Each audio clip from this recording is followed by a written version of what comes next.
Shalom Alechem, peace be with you, my friends, and welcome back to the Jesus Way podcast, where we are restoring the original gospel teachings of Yeshua the Nazarene. I'm your host, Aaron Abke, joined alongside our co-host, Mr. James Benefico. And James, today we've got an amazing guest, a good friend of ours, Veda Austin. What do we say about Veda, man? She's just a one-of-one kind of person. Veda is a water researcher, a crystallographer. She's a published author. And she's been making waves in the, spiritual ecosystem and podcasting space for a number of years with some incredible breakthrough discoveries about the nature of water that have really captivated my attention, especially. And we wanted to bring Veda on to talk about the crossover, which we actually talked about Veda on Amrit's podcast the other day, but the crossover with water and water baptism in the original Jesus movement in the first century that water played this mysteriously huge role in the Jesus movement and John the Baptist and all of that. And I think the significance of water itself has been totally overlooked, especially in Christian history, but even just metaphysically speaking. So we're really excited to get into it with you today and nerd out about some water and just talk about all the amazing things you share in your books and podcasts. So Veda, it's a pleasure to have you on the Jesus Way podcast today. Oh, thank you so much. I'm really excited about this conversation because there's just so much to share. So I'm very, very happy to be here. Amazing. Well, Veda, I remember listening to you for the first time, would have been 4 years ago now, at a Health Freedom for Humanity event that our mutual friend Alec was hosting in Kansas City. And I'd never heard anybody talk about water this way. I'd heard Dr. Isaru Emoto's work, or maybe read his book years and years ago. So I was a little bit aware of the amazing metaphysical nature of water, but I remember sitting in that spot listening to you talk about water, and I was just like captivated on every word you were sharing. I couldn't believe the things coming out of your mouth and the discoveries and the studies you've done with crystallography and just proving that water is this incredible living intelligence that the Creator has made for us, and our whole body's made out of it. So I would love for you to kind of just give us your background on how did you get into this line of work? And I think I remember you saying you actually worked with Dr. Emoto for a while, but what is water crystallography and how did you get into this work in the first place? For the first time ever, I'm bringing the full Escape the Matrix experience to a live 3-day retreat on September 10th through the 13th, right here in Austin, Texas. 3 days that I genuinely believe will change the trajectory of your spiritual life. Over the course of 3.5 days, we're going to be doing this work together in real time. I'm going to teach you the complete menu work methodology from the ground up so that you walk away from this retreat with a proficiency in muscle testing and a comprehensive understanding of how to use it to communicate with your greater intelligence every single day from here forward. There'll be live lectures, Q&As, and lots of hands-on training so that you're not just learning about the work, but you're actually doing the work while you're learning about it. You'll be using self-muscle testing as your access point to your inner world to release blocked emotions, requalify limiting beliefs, and discover exactly where you're blocked in any specific area. And the goal of this training is that you leave this retreat fully self-sufficient in your ability to do this work yourself, and knowing that all the answers you need for your spiritual advancement are inside of you already, and now you know how to access them. But this retreat isn't just about menu work. It's about what all of our programs and events are always about, which is attaining fourth density consciousness here and now. And so we'll begin each morning with a Kundalini activation practice called neurotropic breathwork. And in the evenings, you'll be guided through deep meditation journeys so that you also have the space to expand and to integrate what you're learning. Out of all the things I love doing, from writing, teaching, to podcasting, this is my absolute favorite. There's nothing like coming together in person to do this work together. And when you remove yourself from your familiar environment, you get away from all the technological distractions for a while and dedicate 3 full days to nothing but your spiritual advancement. Breakthroughs occur that simply do not happen any other way. So 40U is hosting this retreat at our favorite venue here in Austin, Hotel Veda. This is a stunning venue on the hilltops of Lake Austin that provides the perfect container for a full 3-day immersion. And early bird discount sales are now available as of the date of this posting for the next 2 weeks, where you can get 15% off your retreat cost if you sign up today. So if you've been waiting for the right moment to go deeper into this work, if you're ready to make life-changing friendships and connections, and if you're ready to experience a true quantum leap in your spiritual growth, then you can register your spot at the link in the description below this video, or you can scan the QR code on the screen. And I look forward to seeing you this September in Austin, Texas, for a live experience of Escape Your Self-Made Matrix.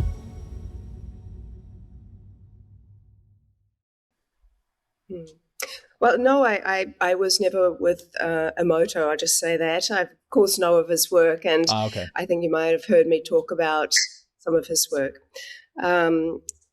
I got into, it's always a funny question, because we've always been into water, we develop within the amniotic fluid, and we're birthed through water generally, and we are by molecular count, not by volume, 99% water. So the water is always with us, and yet I know what you mean. So I would say the way in which this evolved for me, every step of the way has been organic. And I always think of it as being divinely led. I think when you step towards water, water comes rushing towards you with all of its wisdom. And so I was in a horrendous car accident over 25 years ago now. And we went under a 7-ton truck, rolled twice, and the driver was decapitated. It was actually one of the worst accidents in New Zealand where someone survived. And over the course of 20 years, it was very, very serious. And over the course of 20 years, I had 8 surgeries. But I'll just bring it back because there's a really interesting, sweet story out of something that is absolutely tragic. And that was that the man who was driving behind us, so it was just myself, the passenger, I was the passenger, and the driver in the car. And there was a man who was driving behind us who owned a MiG fighter jet. And he was going back to where the jet was that he was like showing around New Zealand for some reason. And after the accident happened, like he immediately pulled over, and the car was starting to spark. It was an extremely dangerous situation. The car was on its side, and I came to as soon as the car stopped rolling, and I cried out for help. And this man is so brave. Like, you think about what your everyday hero would be. He is. And it was very brave to have stepped into such a dangerous situation to save me. And he just happened to be wearing a fireproof outfit. And Get out of here, man. And he came in, and he undid the buckle because I had the seatbelt on, and I just sort of fell into his arms. And then he put me into this sort of a guttering area on the side of the road. And I looked up into his glasses, and I could see my reflection of just white and blood.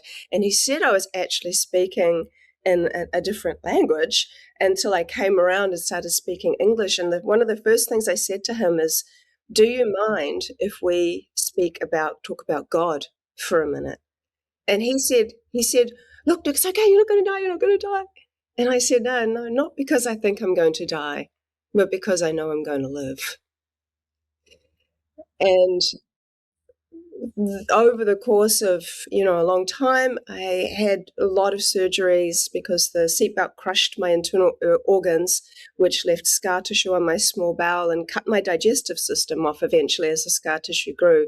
So over the course of that year, the first year, I started not being able to eat food or digest food without being violently sick. And that led me on to a series of multiple bowel resections, and my collarbone was shattered, and I had glass throughout my face and body and all manner of things. And I ended up on my last surgery going in for a small bowel resection, and they put a stent in it. Now, I've been perfectly fine ever since, thank God, but I woke up surrounded by doctors telling me that I hadn't recovered very well. And now instead of just dealing with a bowel resection, I now had showers of blood clots in my lungs. And I'm like, what? What are you talking about? How did this happen? And they said it was too long under anesthetic and a lower body surgery and various aspects, and they weren't really sure. But they said I had to be on warfarin, which is a blood thinner potentially for the rest of my life. And like, I'm young, I'm healthy. Like I've never, I'm vegetarian. I don't drink, I don't smoke, I don't do drugs. Like I've always been that way. I was sort of an unusual young person making decisions very young for something that has been the rest of my life. And I'm like, oh, my body knows, like, what, like, it's so intelligent. Like, I don't understand. Anyway, they said I was going to die if I didn't take warfarin. So I took this blood thinner for 3.5-ish months until I had a clean chest x-ray. And then I made a decision to go on a natural healing journey and to stop taking warfarin, and knew my body could heal. And one of the prefaces for that was that 3 doctors had told me I would never be able to have children based off the amount of scarring around my reproductive system and organs. And I'd had a child for every doctor that told me I couldn't. And so, obviously not out of defiance. Joke's I on do them. not like being told what I can't. And so I could see that if you don't have to believe everything someone tells you about you. Your body is so intelligent, it will actually be able to make its decision for itself. And so I went on this healing journey, and I spoke to a friend of mine who was a medical doctor but practiced Ayurvedic medicine as well. And he said, why don't you start with the foundation of life? He said, start with a naturally alkaline water. And he made an emphasis on just natural, because many, many springs, especially here in New Zealand, most springs have a natural alkalinity. Not all, but most. And so I started on this journey, 2-week trials on different types of naturally alkaline water from New Zealand. And then I added in some from different countries. And outside of feeling hydrated, I really didn't notice anything much going on. But we're in a meat suit. We don't see the inner workings of our body or the fluid system of our body unless we cry or look at somebody's eyes deep enough, because our eye lens is 99% highly ordered structured water. In fact, it's one of the most highly ordered structured waters in the body. How condensed it is. It's like a full gel when you look at your eye lens.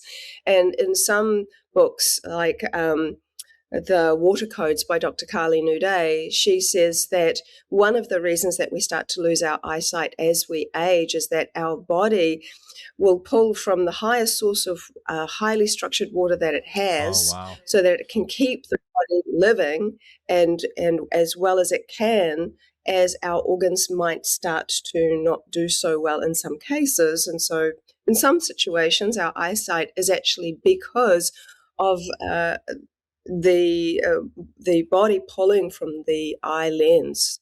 It's really quite interesting, but I digress. And so I'm feeling like I've got a good hydration.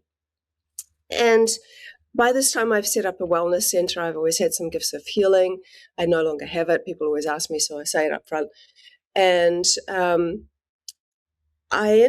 client came to me and said, there's this old guy, he's got his own private source of water out of the ground. It's 9.9 in pH naturally. And he's only giving it with cancer patients right now. And they're having amazing success. So maybe he'll give you some. So he gave me a month's worth to drink. I told him my whole story. And day 3, I noticed a change in something many people in the West don't really much like talking about, but is really an indicator of our internal health. And that is bowel motions. The amount of people sitting on the toilet trying to push a pebble out for an hour is, there's so many more than one might imagine. And not always, but most of the time, that is because people are not drinking either enough water or enough quality water. And so I'm like, okay, things are moving. This is good. And then day 10, I had all these bumps coming up on my right arm and right side of my jaw. And I'm like, okay, I know I'm having some kind of detox here, but like feels like there's something coming out. And I touched one, I was so angry. And I'm like, there's something in this here. So I got some tweezers, and as gross as it sounds, I picked this little piece of green glass out of my arm. And between day 10 and 12, I'd picked 27 pieces of green glass out of my arm and jaw that had been embedded in there for over 20 years from the car accident, because the man who died had owned a nightclub. And in the back of the car were crates of Steinlager beer, which is a lager in a green glass bottle. And when the car rolled, this side got more of the green glass and this side got more of the windscreen. And I was shocked that this water could do this. But then I'm like, well, maybe it's just me. So then I started trialing people over 2 years on between 2-week trials and 8-week trials. And I worked with well over 100 people, and every single person from very, very, very healthy, athletic, all the way to very, very unwell, had increased energy, increased eyesight, which is interesting. And one particular lady I can think of had gone through 2 rounds of IVF, given up, and was on this water for just 3 weeks, and she was pregnant within that month. And we had people with cancer do, one guy did a 27-day water fast, just drinking this water, and halfway through his tumor was reduced, and 8 weeks completely afterwards, he was had some kind of spontaneous healing where they're like, no, there is no cancer here anymore. And there were 2 other cases of people with cancer that had fasted, but not for as long as him, that had reduction in tumor, which was confirmed through the hospitals and doctors. Skin, psoriasis, acne, eczema, all these things started to improve. So I'm like, okay, there is something here. So what is it? And you go to an analysis and you go, okay, what's in the water? It's the bicarb and the lime in this that are making it naturally alkaline. But what about, this and that and the other? And that was when I started to really have to expand my thinking, because you can't just necessarily say it's just what's in the water. I started to wonder, well, all I'm reading is what water holds, but then what is water? That became a burning question, of which I still ask. And that led on to seeing what was happening in the world of water, in the world of the new world of water science as well, where I saw Dr. Jerry Pollack in the 4th phase of water, of course Masaru Emoto, but also Laurent Costa, who never gets talked about. No one ever really talks about Laurent except me. They're in the West anyway. He's a French microscopic photographer that's been taking photos of water for as long, if not longer, as Emoto did. And he isn't just seeing geometries, he's seeing art as well, like I do. And the various other many amazing people. And within all of that, I started to evolve my questioning to what is water? That then someone said to me, well, outside of it just being H2O, which is the general answer we get, because it was like, what do you mean? Water's H2O, right? It's these 3 letters. But actually, but what is it really? And someone said, what if the 2 hydrogens are feminine in the mode of levity and the large oxygen is masculine in the mode of gravity, and together they create liquid water and balance on Earth? And I'm like, well, that means more to me. And what if water is actually only 1 part matter, the hydrogens and oxygen, and the rest is photonic light, making water a lighthouse, meaning that with all of the trillions of water molecules in our body are emitting light, not just emitting light, but receiving light.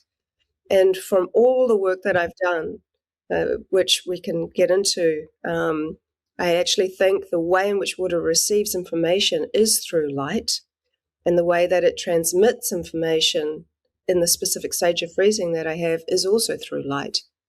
That led me to ask, well, with Emoto's work, he's seeing, words show up, not words show up, different crystallography show up for thoughts and words and prayers and this and this and this.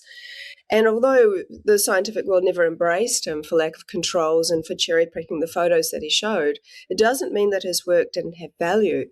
After having been a researcher for now 16 years and prolific, I can easily say that what he was saying is true, but beyond that, there's much, much more. And that led me to the first Petri dish that I bought when I put some water in it. And I thought, I'm going to project a thought in here. This was before I ever had a microscope, and I don't work with microscopes. Actually, my work is quite different than Emoto's. Anyone can do what I do at home, which is I encourage it. And I just had my glass Petri dish because I was working in head of research and development for some people very interested in the water that I was healed with.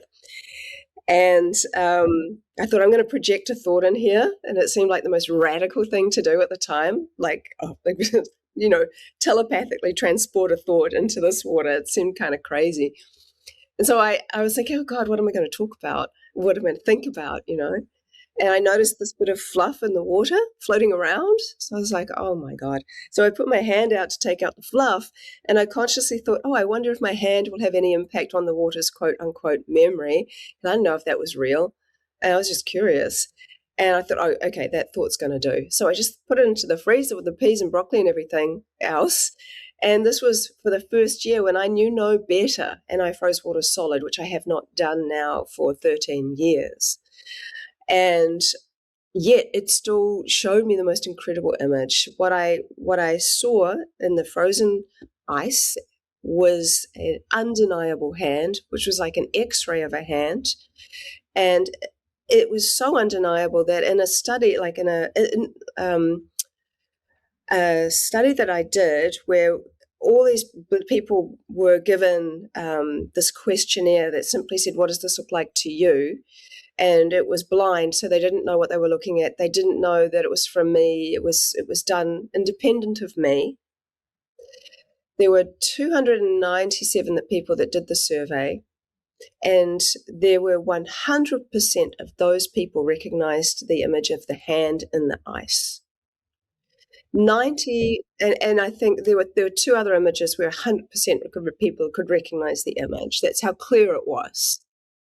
So that was really helpful. And then that led on to me going, oh, what about this? And what about that? And let me try this.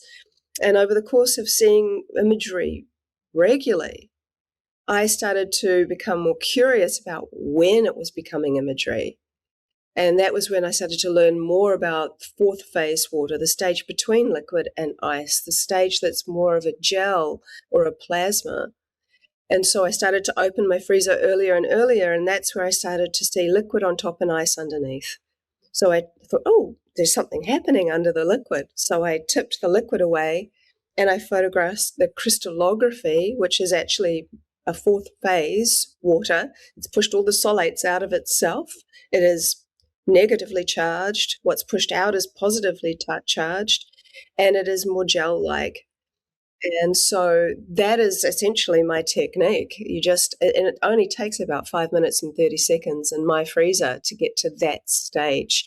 So it's really good with people for short attention spans, and they want to just get into trying this. Each freezer setting is different, and sometimes it's shorter and longer. But it's a quantum leap from what I had seen before, because when water is a solid, it has got all of the dissolved salts and minerals in it that cloud the ice. So if you were to freeze distilled water, you would have a clear ice cube. But I don't work generally with distilled water. That is because distilled water doesn't show complex imagery. It just has a signature pattern. So over the course of my work, and we'll finish it here, and then we can get into much more interesting questions, is that there is 3 ways that water shares information within this crystallographic field, and I'll probably talk about 2 mainly. One is that you can identify the type of water it is by repeated patterns that it shows. So for distilled water, I see a specific pattern. For rainwater, it looks like a fan with a curve. For municipal tap water, it's generally lots of lines and dots, quite disordered. For seawater, it's like a little tiny round circles with a little subwoofer with a star inside, and there's lots of them, and they go on and on and on. So you get to identify types of water have their own signature patterns. Then you have art, and I always say that art is the heart of water. Water is like the ultimate architect of life, and can pick up information and design it, but it designs it not as a mirrored image, but as an artistic expression that can be recognized very clearly. And then you have hydroglyphs, which is what I'm working on right now. And a hydroglyph is essentially a symbol in ice that I'm using written words as my influence. And I need to have seen the same word, seen the same symbol appear in the ice at least 50 times, using not just English words, but the same word in multiple languages. And that is where I'm getting more scientific attention from for the hugely, vastly amount of repeatability that I have. But it helps you start to see that there's more here, like so much more, that it's insane. And I get blown away all the time by the work. But distilled water, I think of like an observer only. It's an observer, not an active participant. Whereas when you have salts and minerals in water, it becomes like an active participant with the ability to observe like us. Wow.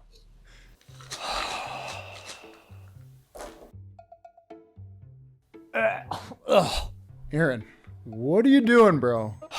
I just found out that capsule vitamins are up to 20 times less bioavailable than tincture vitamins. So I gotta take 20 times the amount of supplements. Hey, dum-dum, why don't you just take liquid vitamins from Tropical Oasis? You said it yourself, they're 20 times more bioavailable than your regular horse vitamins. Well, that's great, James. But how on earth am I gonna afford this many tincture vitamins? Tincture vitamins from Tropical Oasis cost about the same as all those capsule vitamins. Plus, you could save 20% by using the code JesusWay at tropicaloasis.com. 20%? 20%. And since you're plant-based, they have all of the best supporting vitamins for that lifestyle. Organic B complex, organic vitamin C, D3K2. They even have men's and women's multivitamins that have everything you need in one bottle. So you could throw out all those horse pills and replace them with just this. Wow. All of that in one bottle? That's gonna save me time and money. Exactly. But James, we know our soil's been destroyed here in the States. What if this is full of glyphosate and heavy metals and GMOs? Tropical Oasis is certified organic, so there's no GMOs or glyphosates used in the ingredients. All of their supplements are third-party tested for impurities and heavy metals. So you always know you're consuming clean vitamins. Well, cheers to that, James. Delicious. My horse pill days are over. And your horse pill days can be over as well if you go to tropicaloasis.com and use the code JesusWay at checkout for 20% off your liquid vitamins. Wow. Well, thank you for the background. So many fascinating things you just shared there. I viscerally remember you sharing the part about the glass coming out of your skin at Health Freedom 3-4 years ago. And it was a big light bulb moment for me because I think I remember you saying it had been in your body for over 10 years, maybe close to 20 years. And I thought, oh, wow, like I would have always assumed that something that's been in your body that long would be stuck there. But it was only when you introduced the right kind of water that the body was able to do what it seemingly naturally should be able to do, which is remove contaminants and toxins from the body. And so the light bulb moment was, well, I guess I definitely haven't been drinking the right kind of water, number one. Number two, what the heck is water? You know, that water can do all these amazing things. And so there's three things I want to ask you about. We'll go one at a time.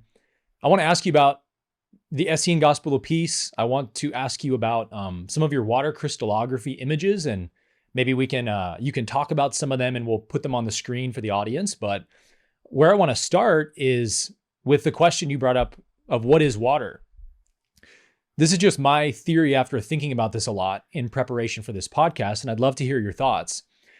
A text that is very dear to me, which is called the Law of One, talks about this idea that all energy is intelligent. All energy is intelligent. In fact, they call it intelligent energy throughout the text. And then another channel text that is I hold in high regard is the I Am Discourses of Saint Germain. And Saint Germain says that similarly to the Law of One, all energy in the universe is intelligent and must be qualified, it says. So basically, like, the idea is energy is like our servant. It's here to carry out our intentions, but we have to know how to speak to the intelligent energy, and they stress that a lot. And so when I think about not just water, but the four elements, the first four basic elements of life, earth, water, fire/light, and air, I think about maybe these are, causal mediums the Creator made to express the intelligence of energy. And all four of them express the intelligence of energy in a different way. They unlock different aspects of that intelligent energy. And so water, different from light or let's say earth, water seems to express more of the healing capacities of the Creator and that which cleanses and purifies and restores balance and so forth. And so I wonder what your thoughts are on this idea that maybe it's not like literally the water itself, but water is this medium that is able to channel in some unique way the intelligence in all energy that can carry out these kinds of healing mechanisms in the body. So what are your thoughts? Mm-hmm. That's a complex question. And I would say that there's many things I don't know. I think it's highly possible that water is a medium of divine intelligence, and that it is also a medium of divine light. And I think that within the human body, we are containers of light. And I have seen that some waters, for example, just on a scientific level, mixing it with what we're saying here, one of the ways in which fourth phase water is said to be fourth phase water is that through spectrometry, they are able to see that it can absorb more light. That's one of its prerequisites. So it holds and absorbs more light. The water inside of your cells is fourth phase water. So when and this fourth phase water expands through various things, which is what you want inside your cells. You want it expanding. You want it to be the most you can. And so one is to have enough sunlight. One is to be, but not too much, just the right amount, about 20 minutes a day. And then you have the infrared light. So it expands the most with infrared light, so infrared saunas, these kinds of things help to expand that type of water inside the cells, which helps to build your immune system, make you stronger. And I think light is a curative property. I'm not just talking about sunlight, but the inner light within us. And I think sometimes we talk about elements and water and energy, but sometimes we kind of forget that we are those things too. And we see ourselves often as separate from these things, but in fact, really, if you pardon the pun, you boil us down, which sounds horrendous, but, we are salts, minerals, water and consciousness. Our teeth are crystals. Our entire body are these things. When someone is cremated, the ashes are actually salts. And all of these things are very special. And so with the water, what happens when someone passes? Eventually the water evaporates, and then the ashes or the bones and everything, they go back to the ground. And so when it comes to energy, what animates the body? If somebody dies of natural causes, you look at the what's in the body. There's the organs. The brain is there, the liver is there, the heart is there, the things are there. But why is the body not working if everything is in there? And you could say, well, they've got a disease, or they've got this, or they've got that. Yes, but what is the animating force that animates this body? Where is it? What happens to it? What is it? And I think that a huge part of that is through light. I think light and water, they just can't not be together. They are so intimately intertwined. And so when it comes to different healing properties of water, I think one of the reasons that I got so healed within this water, and I think that this also carries over into water that has been blessed, I think the light of your devotion is absorbed through the water and expanded. And it only just one drop of really, truly blessed water. Someone tested me once. I've never shared about this, but they gave me 3 vials of water that they sent to me, and they were just named A, B, and C. And one of them, they had actually not put blessed water in, and the other 2 they had. And it showed that the 2 that they had were beautiful, but the one that wasn't, I just looked like typical patterns of the type of water it was. And so anyway, and I've done a lot of work by just doing 1 drop of beautiful water into like a tap water and seen massive change. But it's not that different.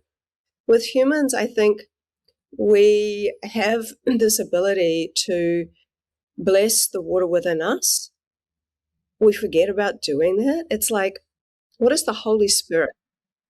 And when you think about how often it's termed as morning dew, it's the first water that sees the light.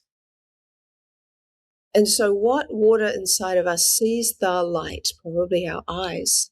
And if we can't see, then it's probably coming from an outer source coming in or inner source coming out. We are the light inside of us.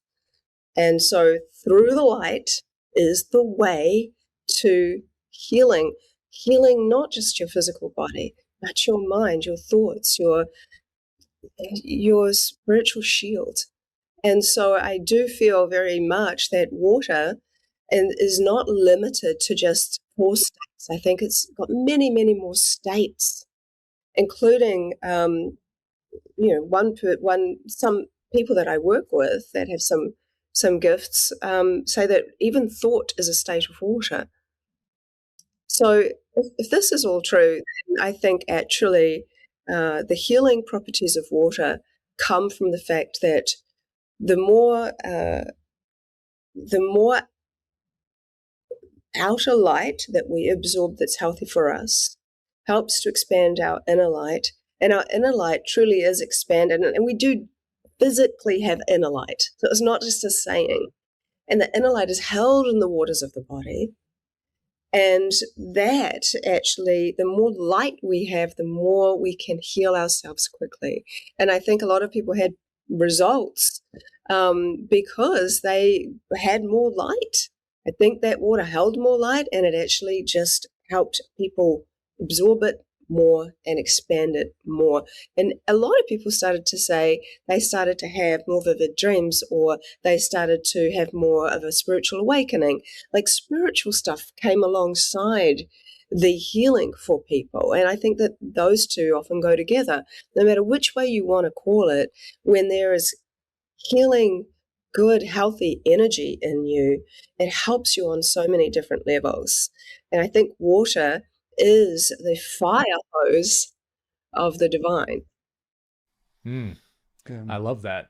It makes sense that light and water would go so well together, like yin and yang almost, because light is always kind of seen as the masculine polarity, water the feminine.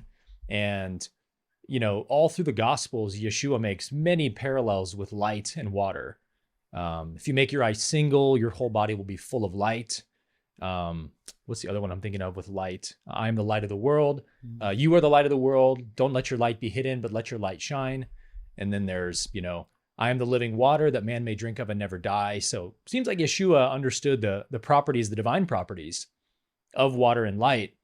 And light, as far as I understand, really heals and deals with our nervous system more so than water does. And water deals more so at the cellular level. And I know they both affect both, but they kind of have their roles, right? And they balance each other really well. And so in everything you're saying, I'm thinking about with the healing properties of water, that this is one of the reasons that we both fell in love with the Essene Gospel of Peace. And I'm curious if you've ever read the Essene Gospel of Peace before. No, I after listening to you, I would love for you to send it to me. I really, really would love to read it. Oh, man. And I'm interested in the Saint Germain one as well. I'd like to read that too. Yeah, those are 2 must reads for sure. But I think you'll definitely love the Essene Gospel, especially because it's this very different take on Yeshua, on Jesus, because the book begins with, it says, and then many lame and sick people were brought to Jesus for healing, and they cried out saying, Lord, we know that you of all people can heal us. Please, lay your hands on us and heal us of our infirmities. And Yeshua doesn't do what we see him do in the Gospels to heal people, which is lay his hands on them and just have them instantly recover. But he teaches them about natural law. And he says, your body is full of plagues and infirmities because you have violated the laws of your earthly mother. And he goes on to talk about the angels of the earthly mother, one of which is the angel of water, angel of light, angel of earth, angel of air. And he says, when you commune with the earthly mother's angels, health and longevity and life and wholeness floods your body, and you don't experience disease. But when you violate your earthly mother's laws, you invite basically the demonic and negative energy and all these kinds of things. And so he says, if you want to be healed, you must return to your mother. And you're just like, wow, what a incredibly unique perspective on healing that you've never would have imagined hearing Jesus say, but it just resonated on such a deep level that the historical man, Yeshua the Nazarene, I think would have probably spoken exactly like this to people and taught people these things. We see very similar Jesus in the Gospel of Thomas, for example. But he tells them, you need to do a 7-day water fast, and the angel of water will come into your body and cleanse you of all infirmities. And he then also teaches them how to do a water enema in the river. And he gives them this prescription, and it says all of the sick people were healed, and they praised the Lord and thanked Jesus and all this stuff. And things started coming out of their body, which seems to be a reoccurring theme here. Mm-hmm. When they started hydrating correctly with the living water, he calls them Satan or demons, are ejected from their body. Yeah. So it goes on like that. And I just think you'll find it to be a fascinating read. But the next thing I wanted to get into with you is just your water crystallography in general, because I think people need to see this to really grok how incredible it is. It was really seeing these images in addition to your personal story when I first heard you speak that struck me so much and made me start taking my water very seriously.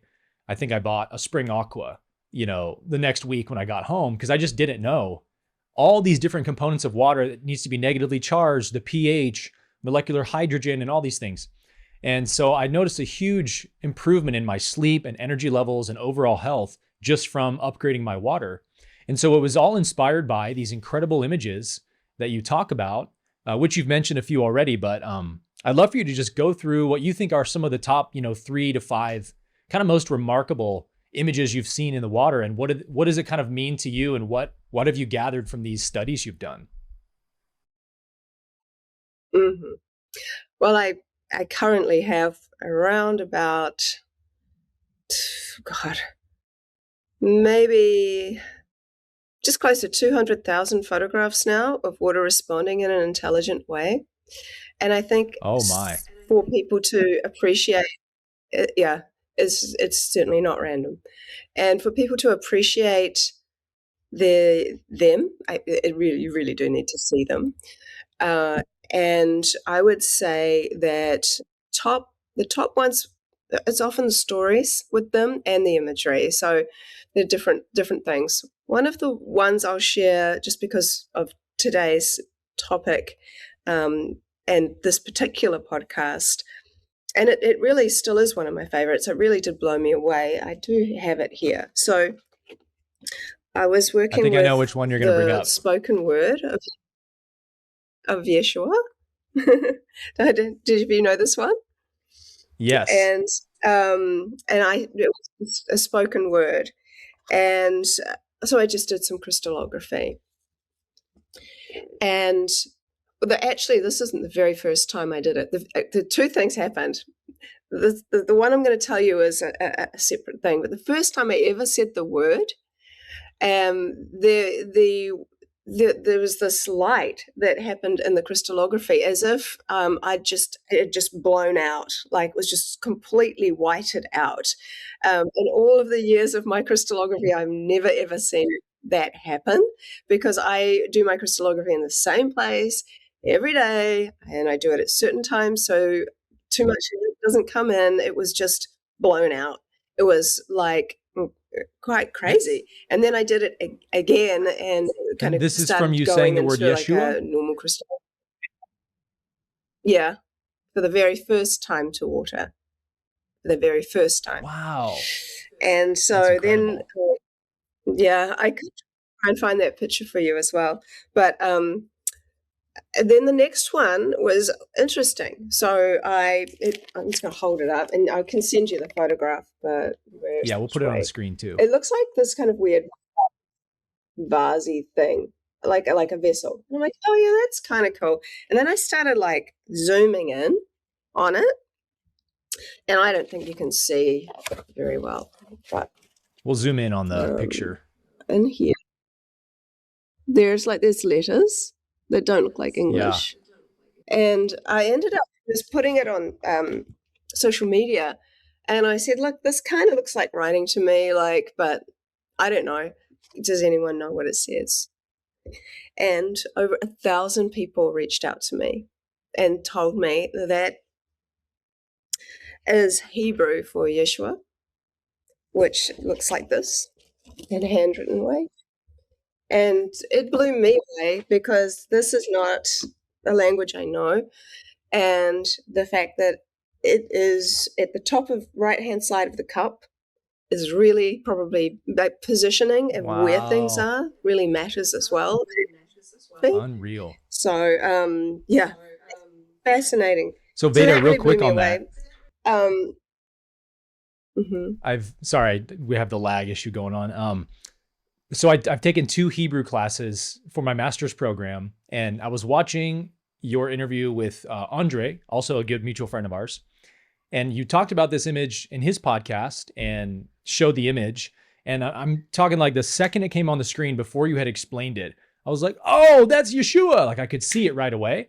The Yod kind of looks like a Dalet, the D consonant letter in Hebrew. Other than that, it's a perfect Sheen and then Vav and then Ayin. And I have a necklace with that spelling. So like I know those 4 Hebrew letters really well. And then of course you said right away, the people started telling you, hey, that's Yeshua's name in Hebrew. And it blew me away because I'm thinking, what a complex thing for water to put in a crystal. Like we're talking about some legit intelligence here. So it's so incredible. Truly, my mind is still catching up from all the years of stuff I've done. But I would say another one that was very meaningful to me and also really taught me a lesson. Like I've been taught a lot of lessons. I've had my ego like smashed to smithereens. And, you think you're a humble person and then you realize, oh, no, you got some work to do. There's levels, yeah. This one, so this guy reached out and he says, can you trick the water? Can you deceive it? And I said, oh, God, why would I even want to do that?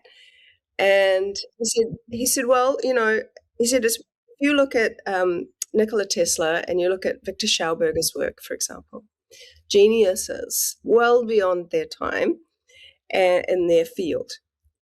And he said, look at the end of their lives. Both of them created, like energetic devices. One was free energy, one's like levitation devices, and all very different kinds of things.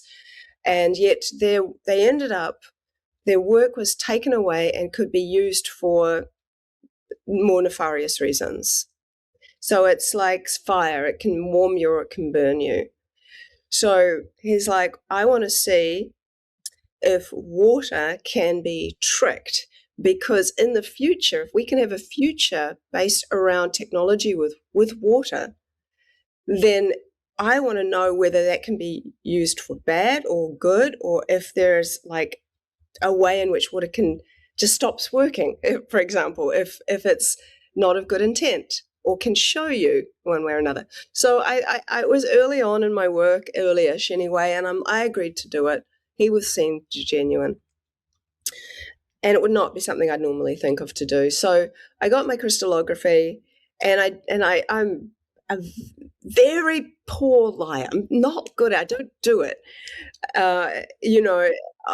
So it didn't come very naturally to me. And so I'm holding this dish, And I'm like, okay. And I know this part's going to sound crazy, but listen, I've got so much crystallography now that it's well beyond me trying to justify why I might do something or why whatever. So I simply said to the water, listen, can you just show me something so beautiful? So interesting. It's just going to be between me and you, and I'm not going to share it at all. I immediately froze it before the guilt set in, because it set in real fast, because this is a special thing, that my relationship with water. And so I froze it, and I knew I was going to show it to this guy, so I just lied. And so I'm waiting outside the freezer, feeling worse and worse and worse. Oh, God, I destroyed this beautiful spring water that I was using at the time, and it's probably just going to be like, absolutely wrecked now. And so I feel like I pull it out, and I hold it up to the light, and I take some photographs, and yes, there's a little bit of disorder, but there is a word in the ice of 2 letters, and that word is no. And I had like this feeling like, when you've just done something wrong and you get told off and caught, and I was like, oh God. And then water wouldn't work with me. It would not work with me for an entire week. And I'm like, Whoa. I went through so many stages. Oh my God, I've blown it. Why did I have to listen to this guy? You didn't want to do this anyway. And blah, blah, blah, blah, blah. I beat myself up so well, 10 out of 10 for beating up myself. And at the end of that week, I started to remind myself, remember, water's not in judgment of you. Water isn't picking and choosing your good and bad parts. That's not how water works. Remember, you tell people that. And so I reminded myself of that, and I remembered, you know what? I think I know what the problem is here. And so I looked at my whole thing as to like, why did I do that? Why did I agree? And all this stuff. And I decided, you know what? I didn't do that out of a bad reason. I did that because I thought that guy seemed genuine. I'm going to forgive myself for doing this. And whether water decides to work with me or not, I'm going to let that be. I'm going to stop pushing so hard, and I'm going to forgive myself. As soon as I genuinely forgave myself, the next crystallography that showed up was this beautiful heart in the ice. And water and I have been like this ever since. And I was so grateful for this, because I think forgiveness is a superpower that we forget about. And there are so many people, their lives could be so different if they could forgive themselves or another person. Doesn't mean you're necessarily going to forget. But forgiveness, when it came to flow, changed everything for me. Yeah, wow. Really, really quick on that. What do you think the no meant? Like, what did it mean to you, the no in the crystallography? No, I will not be deceived. Oh, wow. Yeah. No, I will not play your silly little game here. You shall not put the Lord your God to the test, right? But it's amazing how forgiveness unlocked it. Yeshua taught how you must forgive to be forgiven. It's like almost a salvation issue. Mm-hmm. And then I think of salvation as like a salve. It's almost something to heal. And I really think the light and the water has something to do with our healing, physically, mentally. The Essenes thought it was. And spiritually. Yeah, when we get into the early Christians would do daily baptism. Yeah, twice daily as a way of, they would say a prayer, they would repent for any mistakes they've made, and then they would also often do it fasted. Yeah.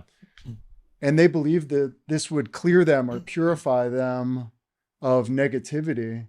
So I was wondering, from your experience, what do you think is the mechanism? And first of all, were they crazy, or was there something spiritually and emotionally and mentally happening through this ritual and process?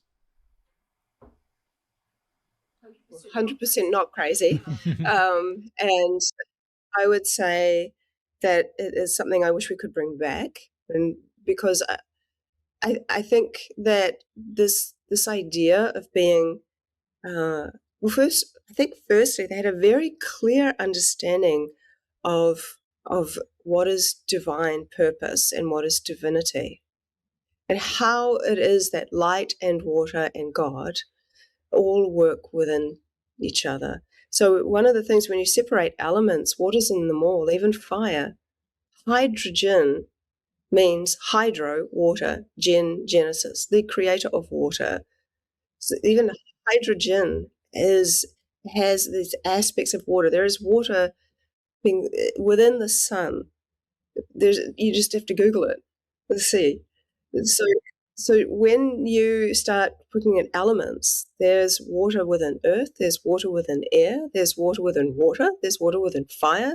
And I think ether could very likely be another aspect of water as well that potentially holds all of the Akashic records, all of the information that ever was and ever will be.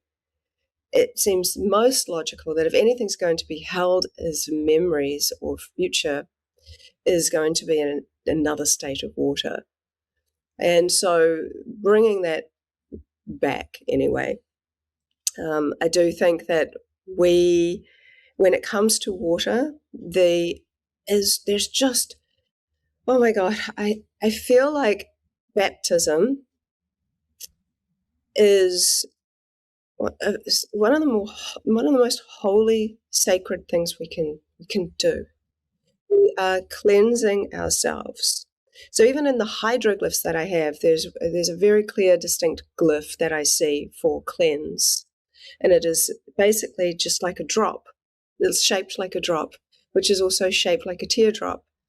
And one of the ways we cleanse ourselves too is through tears.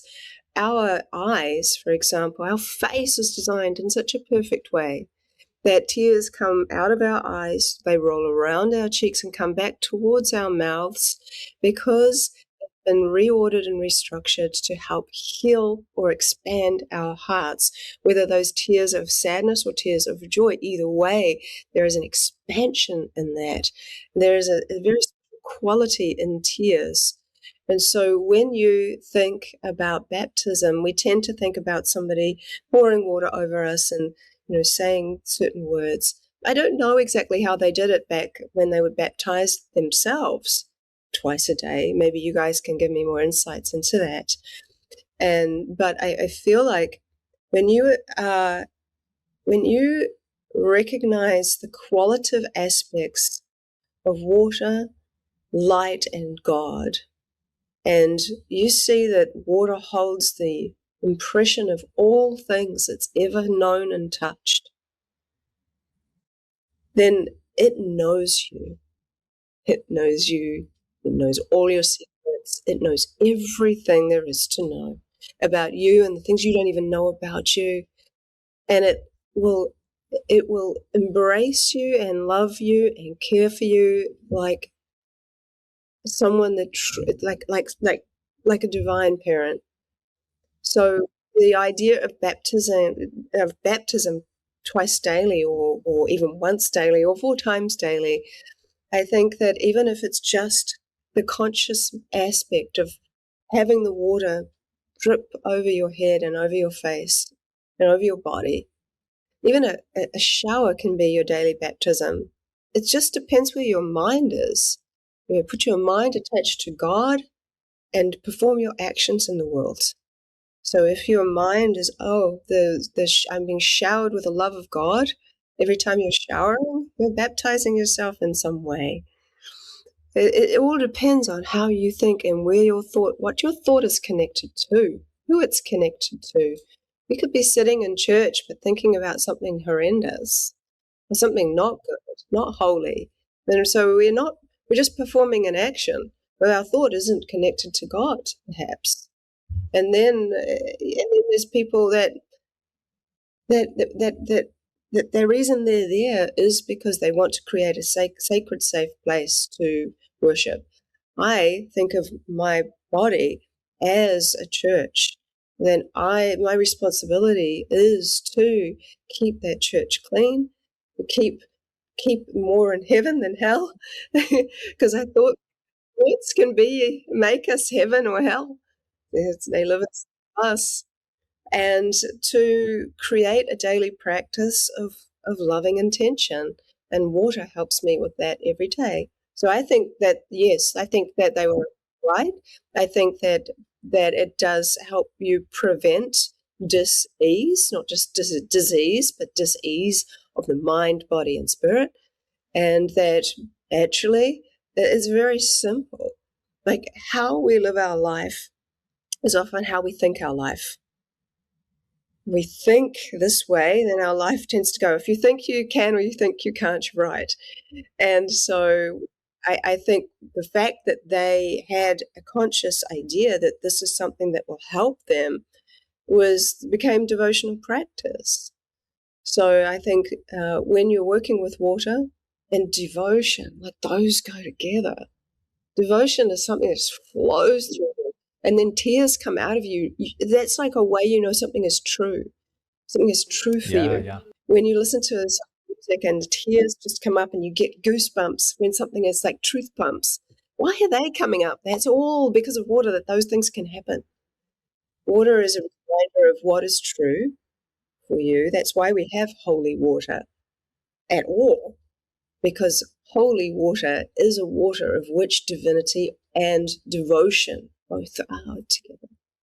And it is a truth water. Man, you're dropping so many codes when you're talking. I'm trying to catch them all. Mm-hmm. So many amazing things you just shared there.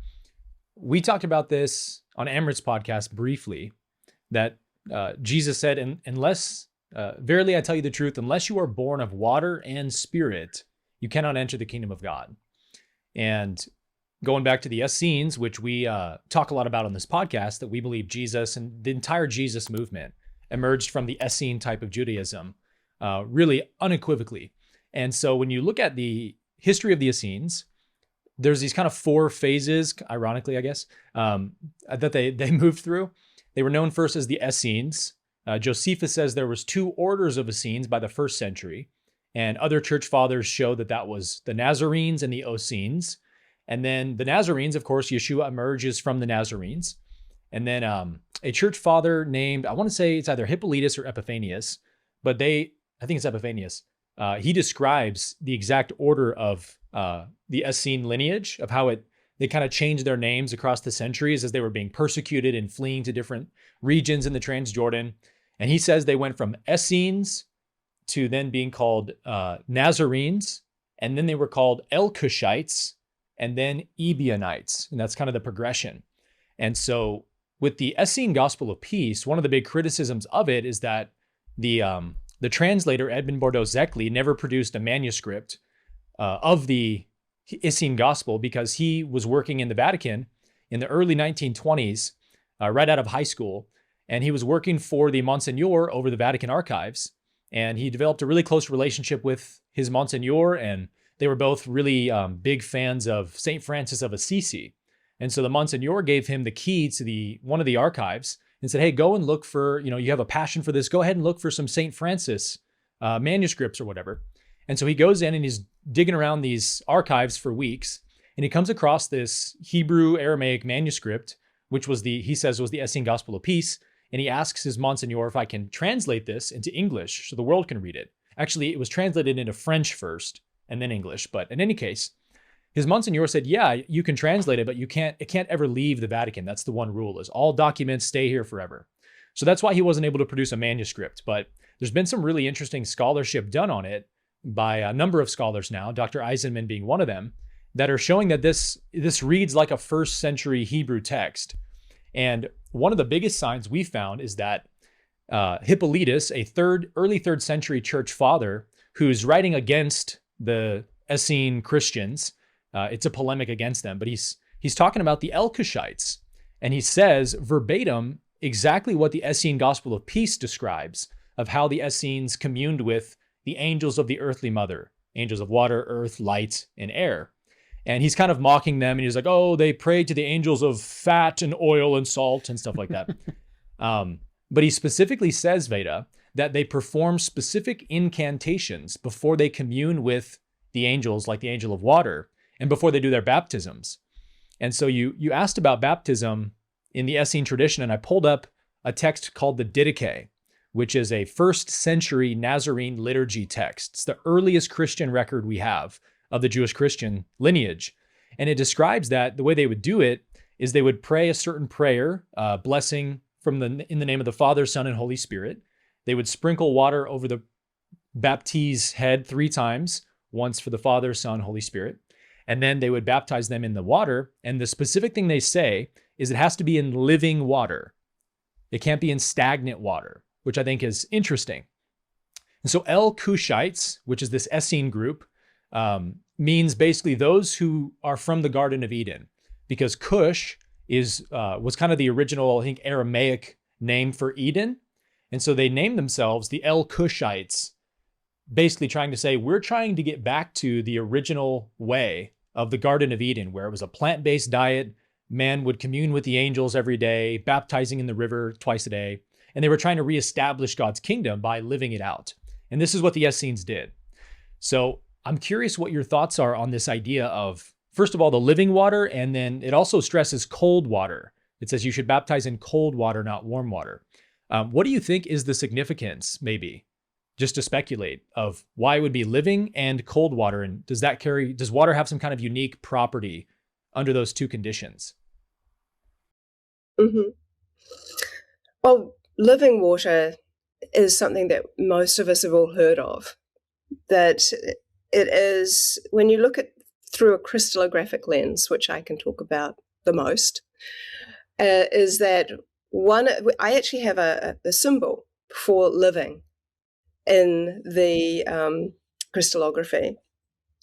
And that is the same symbol that I see in water that has literally just been frozen within an hour of collection from a pristine spring. So I call it a star fern hexagon. It looks like a 6-pointed star with ferns off each leg in the shape of a hexagon. And so there is even a symbol for living within the waters. And when you think even about how things have shifted and changed, like water wasn't called water. Originally it was called the waters. And then when Romans brought plumbing into creation and people sort of saw their waste getting taken away by water, it became water, and now we call it H2O. And only in biblical terms and one other place are the waters used in our vocation. And that is where we say her waters broke. And so we have this kind of thing where we can look at and go, okay, how things have changed. But from something that was considered sacred, and even the words change. So when you look at the word living, that seems to have stood the test of time. But what does living water mean? I think that's an important question to ask. What does it mean, and what does it mean to you? What does it mean to me? Is it the same meaning? And from the perspective of water doesn't die, it changes states. But in its sickness, it is polluted. In its wellness, it is not. In a healthy state, it has the power to even change the pH of the water it sits next to. If you want to term the word living water as healthy water, water that has no pollutants in it, that is very fresh and straight up out of the ground, and you check the pH for that, and then you put it next to a more acidic tap water, just them sitting next to each other the next day, the tap water's pH can go up slightly and the structures can improve. So when you start to think about the power of living water, and by living water, I am meaning it within the symbology that I see in the crystallography, as well as the practical meaning of water that has no reason to stagnate. Okay? The healing properties of that are incredible. And it is very, very similar, I would say, I've done one where I've done the same test with water that's just been collected from a beautiful spring, surrounded glasses or petri dishes of tap water, and seen the same thing that I saw working with egg albumin. And that is that the most coherent will positively impact the least coherent, not the least coherent negatively impacting the more coherent. So what I see in egg albumin, so with the tap water, what I saw structurally was that it changed to look much, much more like spring water. I started to see improvements from looking more like lines and dots to ferns and flowers and stars and small hexagons, just by being in proximity of healthy living water, if you will. Same thing with egg albumin. Egg albumin is essentially when you crack open an egg carefully, a thin saliva-like part comes out before the gloopy gelatinous part of the egg white. So it's a part of the egg white albumin, and it's more like saliva. So when you freeze that, I have identified 6 specific patterns in healthy free-range eggs. You only see 2 of those patterns, the 2 more rudimentary ones, in caged hen eggs. So I wanted to see if one would positively or negatively impact the other. So I put a free-range egg next to a caged hen egg. I left them overnight, and then I did the crystallography. This is not using intention. These patterns are very, very specific all around the world. I've taught thousands of people how to do it. In fact, lots of children have won science fairs because of learning how to do the crystallography of egg albumin. Anyway, what you see is that the free-range egg stayed beautiful, having all these beautiful, gorgeous patterns, but the caged hen egg started to look just like a free-range egg just by being close to it. So I put it on social media and people said, oh, that's cool, yeah, but it's definitely going to go bad if you're surrounded by bad eggs. So I did that. I've done that multiple times. So I put a free-range egg in the middle, and I do controls. Free-range egg in the middle, in the same batch of caged hen eggs all the way around it. And what I saw was healing by proximity. The caged eggs closest to the free-range egg improved so much they just looked like free-range eggs. The ones furthest away improved, but not as much. And so even if these eggs, I've done this multiple times now, and I'm doing one, but I have to do it sensibly. So I found out that lots of people around this neighborhood have dogs that love to eat eggs. So it seems irresponsible. I want to do one where it's surrounded by 50 or 100 caged hen eggs to see how far the impact can go. But I have to be responsible for all of those eggs. So I give them to you can do an egg sale afterwards. Yeah, well, it's just the yolks really, and some of the eggy white. So someone's going to make a ginormous cake with that, or we can give it to their animals or something. Anyway, enough about that. The point is that the healing by proximity next to these coherent waters. This applies to when people, like in this situation, it's like, what are the living waters? The living waters are waters that do not stagnate, and that includes you. Are you stagnating, or are you flowing? Are you flowing, or are you forcing? Is the water living and it's in its fullest living expression, or is it not? So I feel that there is the way you can tell. I can tell through crystallography. You can tell if you go and pee. Because you can do this crystallography with any fluids, and many people have used urine, and you can tell where you're at. Wow. Emotionally, with even like on a very physical level, women can tell when they're ovulating. You can even tell in some small situations of people that I've worked with, pregnancy before a pregnancy test can tell you that you're pregnant through crystallography and using your own urine. So you can see, is your urine showing the living glyph? Is it showing this? When people do fasting, my friend, she regularly fasts, and she's right into all the crystallography. And so she said, I've just fasted for, I don't know what it was, 5 days or something. And her crystallography was just hexagons everywhere, the living hydroglyph everywhere throughout the dish. There was nothing else showing there. So I think it can be very helpful when you're starting working with your own waters, and see what does it look like today? What does it look like after this? What I did one where I was working with ozone. So I was having intravenous ozone because I had an issue. So I did before and after, and the transformation in the crystallography of my urine was unbelievable. So some people don't like the idea, but I tell you, when you're working in crystallography, it's like a lot of people, they think, oh, it's like, ugh, but you're tipping away all the salts and minerals and all the stuff that you do, and you're really just looking at a pure state of water with crystallography. So anyway, I digressed on that. What was the second thing you were asking me about outside of the living waters? Coldness. They emphasize that the water should be cold. Yeah, I mean, cold changes your breath immediately, so that immediately brings you into a different breathing, which is important. I'm working with cold water constantly. Yeah, you're literally freezing it. I think that, and there's ice baths and all this kinds of things that are many, many people doing now. I think that the cold, it depends on the type of cold. So with the freezing method, I only freeze water to a plasma. So it's not a solid.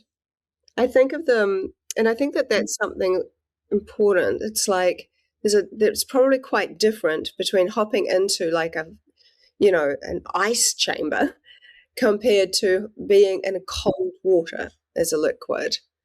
And that cold, I think, and I'll just say, as I haven't really thought this too far through, but as water begins to freeze, its molecular structure starts to slow down.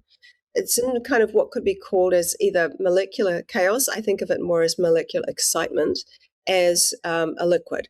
As a liquid in its normal, regular form, especially in a room temperature, water is essentially in a kind of, it's updating its information every trillionth of a second. Some of the reasons why the traditional scientists say that water can't store memory is because of the way in which the hydrogen bonds are breaking so rapidly, and it's like in this chaos, they call it. But when you talk to I have some hair in my mouth. So when that happens during a podcast. Yeah. But when you talk to a quantum physicist and they talk about how water could store memory, they say, well, water can be in molecular excitement, not just in molecular chaos. And when you're excited about something, there's something you're excited about. When it's given a more conducive environment, which is starting to cool and then freeze, it is able to arrange itself into the form of the information that it received.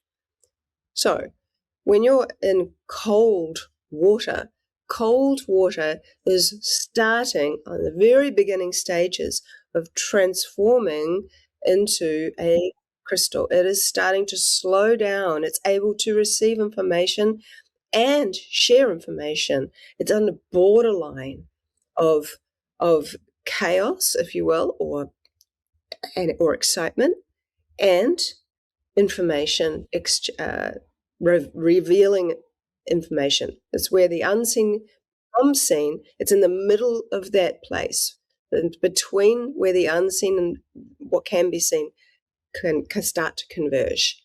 It's like the starting point where it slows down, it's able to receive and give more light. So possibly that's something there. Wow. That is a amazing answer. One that I would expect from you, obviously, but it makes me wonder if the, Essenes, Jesus, John the Baptist, who were so big on baptism, like it was a prerequisite to salvation for them. Like I wonder if they knew these properties about water, or if they just knew that water has these, like cold living water has these positive effects, but they didn't understand the metaphysics of it. But I think there's a chance they probably did, because I think we don't give the ancient people nearly enough credit that they deserve. I think they were more tapped in than we are today. Yeah, in many regards for sure. But what I hear you saying is the water that's living, because water has this ability to upgrade incoherent fields, right? If you have a coherent field of water near incoherent fields, it upgrades the incoherent, not the other way around. That, maybe that's part of the reason that water was so important to them, is they understood that literally just by being immersed in living water, it's making your own field more coherent, which is a great environment to be in this repentant attitude and heart set, right? When you're confessing your sins and forgiving and all these things. And then the cold is playing this role of, I think, first of all, making them very present, because when you're in cold water, you got to be present. There's no other choice. Regulating your breathing a bit and getting you centered for this act. And so it's this, it feels like this co-creation or co-healing process between the person and the water. And there's this, there's this union happening at a cellular level. And that's a perspective on baptism I've never considered before, which is really cool. Mm. Yeah, I mean, I personally think they understood the metaphysics of it very well. Yeah. I really do. And I would also go into that. I think that people that live with the waters or work with the waters, you can't help but realize that you really can't study or be around water without at some point realizing, whether or not you believe in God, that there is a godly presence, that there is, I believe, I mean, I can only speak from and I'll speak from my perspective. The more I've studied water, the closer I've got to God. There is just no other way. For me, it's just the more you see, the more you can't unsee it. I see more miracles in my freezer than many people have seen in a lifetime. And it is incredible. So I do think that the ancient people can teach us many, many things, and that water holds all their memories. It holds all of that. The water that they drank and they baptized in, it's still here. It might have entered your glass that you drink. That's why being present and realizing, oh, this water could have come from wherever, John the Baptist.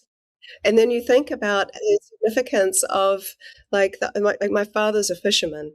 He's a well-known Maori fisherman here in New Zealand, and and when you're out at the sea, and you of course you think about Yeshua, and there's a whole fish theme, around that. And it's like, well, the fish are in the waters, and there's this.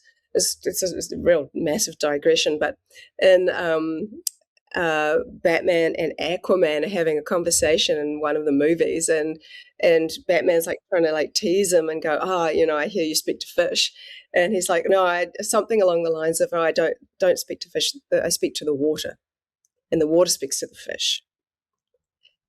And there's the little tidbits here and there in all kinds of different movies that we see, but well, I think that the waters, which is so important. I mean, why did Yeshua, walk on the waters? Why did he choose to do that? Was it just because we think that that's impossible and that seems like a miracle, or something else? The fact that the waters blessed his feet, that he blessed the waters with his feet to walk upon it.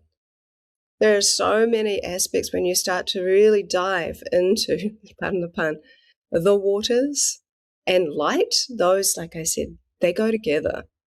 They do go together. And everything that I think that we're beginning to remember or see for ourselves in our own a new way, which is always great too, is that you can't take love out of this equation either. We can talk about water, we can talk about light, we can talk about God, but we got to talk about love. You got to talk about love, because that is the way in which that I see water, just on a deeply personal level. I think there are a couple of words for water. One is hope, and one is love. And I see that, and I think ancient people saw that too. Because you just can't not observe it. It gives life to all things. It's like a little seed. You can have like the most crinkled up little old seed. And inside that old seed still is 10% water. It is, I believe, the water that holds the potential of that seed. Because when I put, a sunflower seed into the water, take it out, I don't see the seed, I see the outcome. I see the sunflower. Same thing with an apple seed, we'll see the fruit. And so the waters, the living waters, if you will, hold all of our greatest potential as well. And that is a really important piece that I am often reminded of. And only a truly person who really cares, bringing it into just people, if we really care about someone, we really want to see them step into their greatest potential. And we want to do that with loving intention. And intention is also so important. Intention helps everything evolve into what your intention for it was. It's like you create a container of intention, and when water fills that container, it becomes what you intended. And you can do that for your own life. Yeah. I would love to expand on the intention aspect. There's so much mental illness and psychological distraught, especially in the United States today. And I'm curious, from all of your experience and studies, what is the relationship of a person who might have depression or bipolar or schizophrenia or some other mental disease and their internal waters, or even more broadly speaking, like having a really pessimistic attitude or being in a sad or fearful state? How is that affecting the internal waters of an individual? Oh, I mean, that's a very broad and big question, and I certainly I can't speak to every individual case because everybody's so different.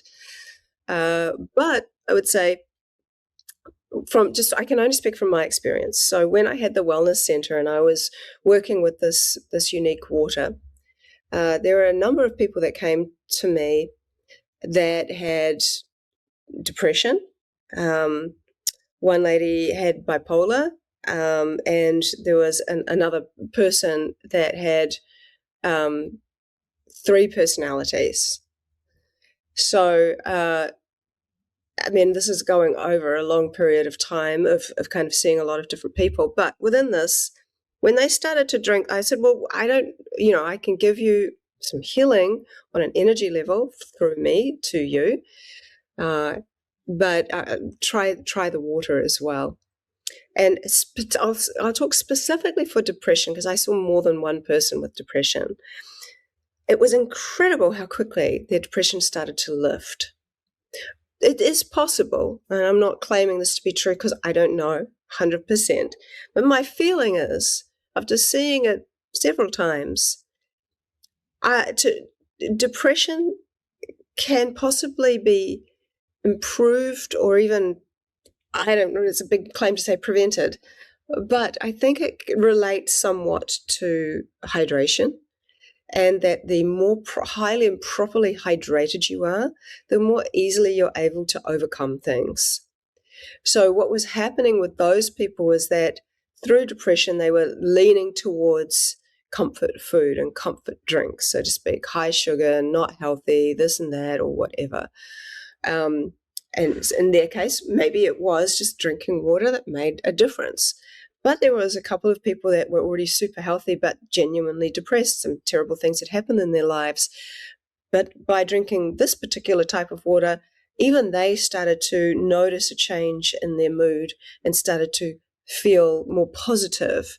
And once you get into a more positive thought, it can easily start to lift you up. But you have to be in a real, true positive state because misery loves company, and that spiral down, well, water loves to spiral, but it loves, but it's more likely if you can have a different type of water. So what type of water are you drinking during your depression? Are you drinking tap water? Are You're drinking just filtered water? Or can you go to a spring and collect that water, or have someone do it for you, where you can have the special water as your quote unquote medicine and help the spiral to turn the other way? Because I think that that's what it does. It can turn the other way and spiral upward. And that's what I observed in the work that I was doing with these people, with the bipolar. She just, all I could say is that she started to notice a difference in the way in which she was, her family noticed that she was behaving. And with the lady with 3 personalities,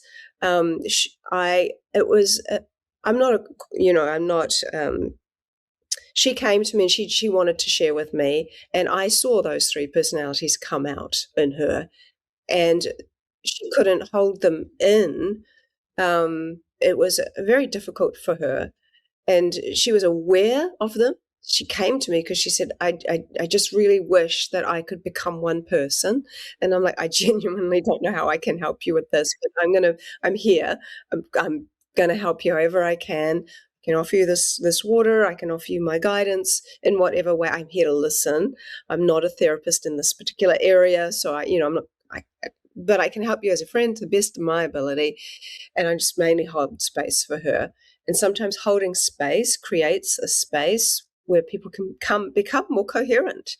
This is I had to become very much in my coherent space and stay there. And I wouldn't see her if I wasn't feeling like that.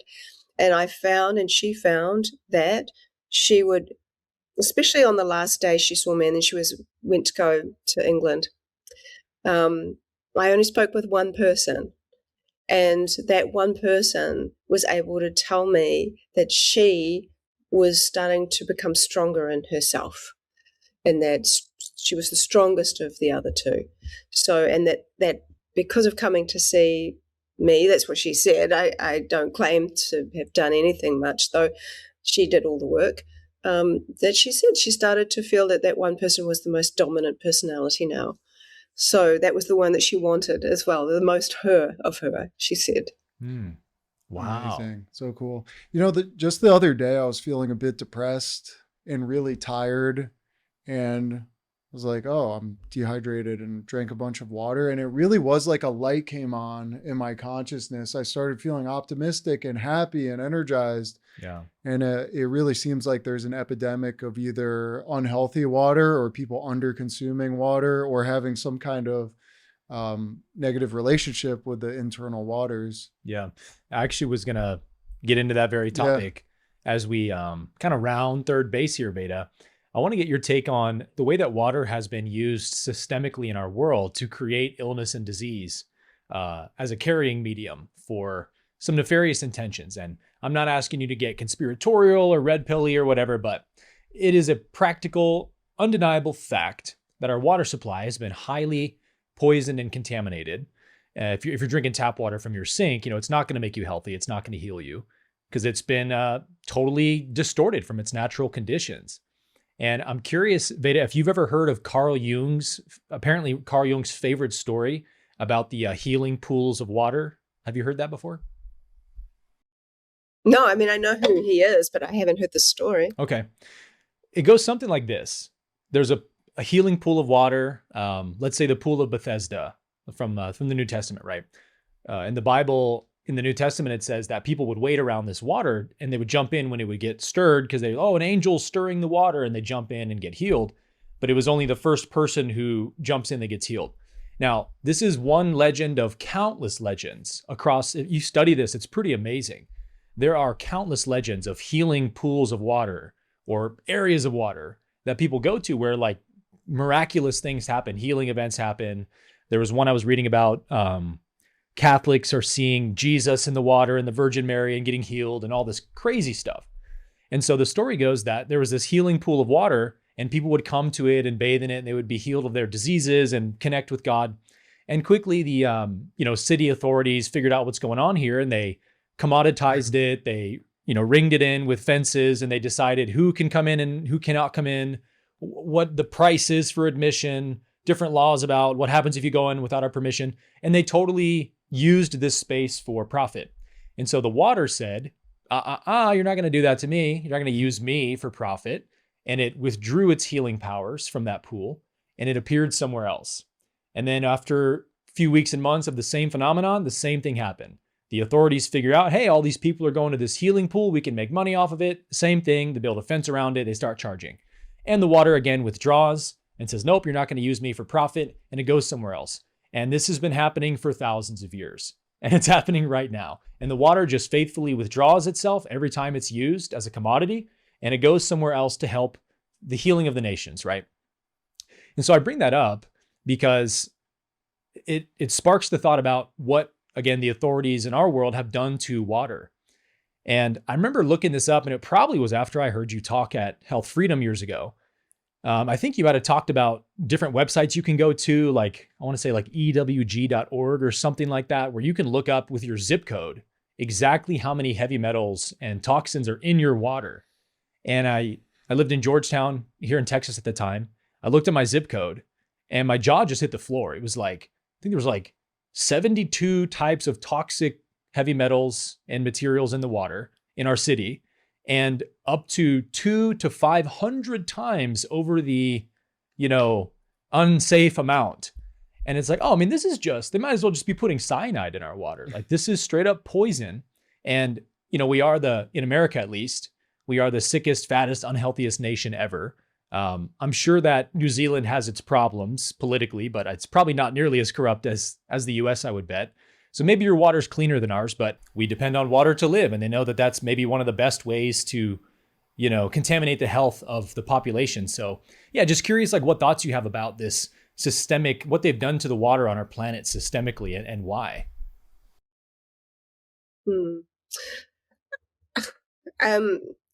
Again, I'll speak from my experience and not get too broad. So I would say, like, luckily in New Zealand, like where I live, which is an hour north of Auckland City, we don't see chemtrails, we don't see any of that kind of stuff going on in the skies. We live in the chemtrail capital of the US, by the way, here in Austin. Oh, I'm so sorry. And we have rain collections, so our rain is beautiful, and we have tanks, so the water that comes through our house is rainwater that's gone through a carbon filter. So there is no municipal tap water where I live. There is municipal tap water in New Zealand, of course, and it can be very disordered as well. And all tap water is varied. They do vary, but for the most part, most municipal tap water can be very, very disordered. One of the things that I've observed over the last 10 years specifically, and having traveled a lot to America, done a lot of work in America and lived in America for a short while, was that there were, and even here, even in other countries where I've become familiar with the water sources that are outside. Examples are rivers and streams and things like that. So you get to see what a signature pattern of a river or a stream. Let's work with a stream.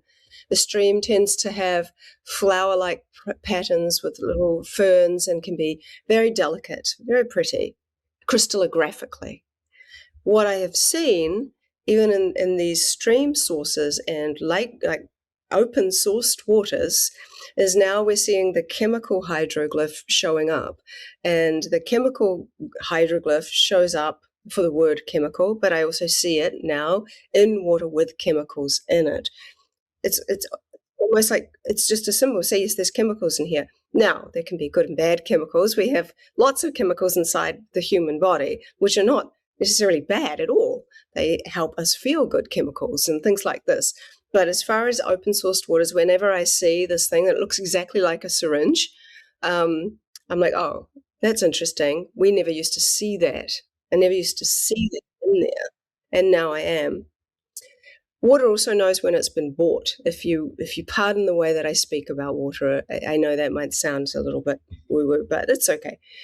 What I'm trying to say is that I have taught thousands of people around the world on different workshops. And so I get to see their crystallography because I go over it with them. And lots of people go and buy their water. They'll go to Whole Foods maybe and buy some spring water to do crystallography with. And every time they work with water that has been bought, we see a symbol that looks like a coin in the water. So it's like it knows it's been bought. It's showing there's been an exchange of being bought. And so it's not unaware of that fact. And so obviously some people have to go and buy their water. There isn't any choice. The point is that there is evidence that there is an awareness, if you will, of being bought. And I love what you were talking about, how water, when people start making it into a commodity, it withdraws and it goes somewhere else where it can be received better. The human beings have done this throughout time, where you see something of value and you just start monetizing on it. And it kind of saddens me that over these many years, like when I was growing up as a child, we wouldn't buy water. It wasn't a thought about buying water, because either, and we would, we were able to collect water ourselves, and the water in our tap didn't taste like chlorine, didn't have that kind of like stuff going on in it, but it's changed dramatically now. And unfortunately, I saw a YouTube video in the States where there was so much, what's it called? I can't remember right now, but this woman could literally light her tap water on fire. Oh, yeah. Like you can like Google it. It's like That's this wild. woman is literally light her tap water on fire. If you can smell the chemicals in the water, then this is not good water to I've seen drink. people do that It's with not snow too, Veda. Have you seen that? No, really, like light snow on So fire. our friends did this. I think Alex posted a story of this. Might have been Alex. So here in Austin, again, we're in the chemtrail capital of the world, and there's just grids above us all day, every day. And it snowed here this last winter pretty heavily a couple times, and everybody was posting the next day about this fake snow. And I went out. You heard about this, okay? I went out to walk outside, and I went to go put my foot in the snow because it looked like this perfectly powdery snow. I'm like, oh, let's go step into the powder. And I stepped like on cement. And it was the weirdest, trippiest thing because it looked like I'm standing on powder, but it was frozen solid in this powdery form. And so people were taking it and lighting it on fire. And sorry, they weren't lighting it on fire. It was turning black. They would hold a match under it or a lighter, and it would not melt at all for like 2 minutes on video, just holding a lighter, no melting. And the whole underside of the snowball just gets black. And you're like, this is some evil stuff, whatever they're doing to our water, man. Yeah, no, that's not good. And there is also a website called Find a Spring, which helps people find a spring closest to them. I don't like the idea of being afraid of water, but it is what is in the waters, unfortunately, that creates the problems. But one of the safest, if you will, waters that you can get naturally are waters that are very deep under the ground. And one of the qualities about the water that helped heal me is it's like a very, very, very deep aquifer. And they even tested it for microplastics, and they tested it for what's the fallout from nuclear waste? Anyway, they tested it for radioactivity nice. and something else. And honestly, there's nothing in it. There was no microplastics, which is amazing, and no, it's another word, but no like radioactivity, I suppose, would be the way to go. But it's so common, even in rain, for quality, these kind of things to be happening. So there's like, cloud seeding and all this kind of stuff. I mean, if people are going, if you go down a road of like ways in which people could destroy people or make them sick for as long as possible, doing it through rainwater would be definitely one of them, or through the waters. That's why it is important, if you don't live somewhere that has beautiful clean water, or if you can't have access to a deep aquifer, because those natural waters hold a property that is different than man-made water. By man-made, what I'm talking about is where it's had to go through, like 90-degree angles and stuff. It's done this way, it's electrocuted this way, it's this way. Naturally occurring water is unfortunately now becoming one of the highest commodities. Coca-Cola and all these big brands, they're buying up so many springs around the world. And I think if you have a spring on your land, care for it. This is such a special thing to be able to actually have, that especially deep aquifers. And there's something so sacred about them. They're coming up from the earth, from the belly of the earth, if you will. And then you have primary water, of which I actually hope people in some way, because the way that has been doesn't sustain the earth. Putting chemicals in the water doesn't sustain anyone, except maybe someone's bank balance by making people have to go and find water that's clean enough to drink and spend a fortune on all these different things to get water that's clean enough to drink for their families and themselves. That seems like some very cruel plan. So I think that, it's very difficult for people that do not have access. So find a way to get the water clean and then add minerals to it, because the mineral component is, for me anyway, important. I know some people love distilled water, and they say that it just gets rid of heavy metals and it does things. I've done a distilled water kind of 4 weeks working on distilled water. I've really tested a lot of things on myself. So I can only say I speak from experience from myself, not necessarily other people, because there's lots of people that love that, and I'm not saying anything against them. My personal experience is that my body craves oxygen more than molecular hydrogen, and my body craves salts and minerals more than a water that doesn't have any. So I have had very big healing experiences working with water that even when I've been overseas and I haven't been able to get the water that helped heal me, for example, reverse osmosis water, most people have got that, or many people have reverse osmosis, which takes all the salts and minerals out for the most part, but it does clean the water, so to speak. And then adding keton, Quinton, Quinton or keton, which is essentially marine plasma that I have found has incredible curative properties. If I was sick and I wanted to, and I have been in the past, and I have done exactly what I'm telling you now, I would do a water fast on a naturally alkaline water that's come from a deep underwater aquifer, if possible.